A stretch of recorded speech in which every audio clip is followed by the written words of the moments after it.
இன்றைக்கி நம்ம சூப்பரான சத்தான கொழுக்கட்டை எப்படி செய்கிறதுன்னு பார்ப்போங்க. இது சிவப்பரிசி மாவில் செய்கிற கொழுக்கட்டை. எங்கள் சைடு பங்குனி பொங்கல்னு ஒரு பொங்கல் வரும் அம்மனுக்கு, அதுக்கு இது விசேஷமாக செய்வாங்கங்க. இப்போ இந்த சிவப்பரிசி மாவு ஒரு கப்பு நான் எடுத்து வச்சுருக்கேன். ஒன்று ஸ்வீட்டு, ஒன்று காரத்துக்குங்க. காரத்துக்கு உப்பு 1 ஸ்பூன் தண்ணியில் நனைய போட்டிருக்கேன். அதே மாதிரி கருப்பட்டி 1 கப் எடுத்து 1/2 கப் தண்ணி ஊற்றி இங்கிட்டு 2 ஏலக்காய் போட்டு கரைய வச்சுருக்கேங்க. இதை நீங்கள் லைட்டாக ஒரு கொதி விட்டு கரைச்சி ஒரு பவுலில் வடிகட்டி வச்சுக்கோங்க. சத்தா ஆறட்டும்.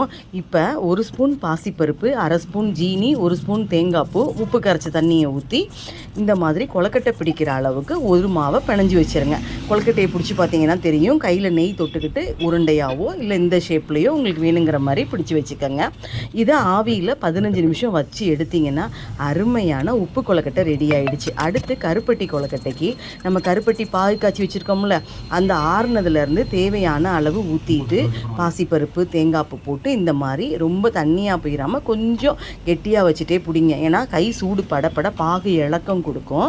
இந்த மாதிரி பிடிச்சி வச்சு இதையும் வேக வச்சு எடுத்திங்கன்னா அட்டகாசமான கருப்பட்டி கொழுக்கட்டை ரெடி ஆயிடுச்சு. ட்ரை பண்ணி பாருங்கள். கொழுக்கட்டை மாவு தேவைனாலும் மேலே உள்ள நம்பரில் காண்டாக்ட் பண்ணி வாங்கிக்கோங்க.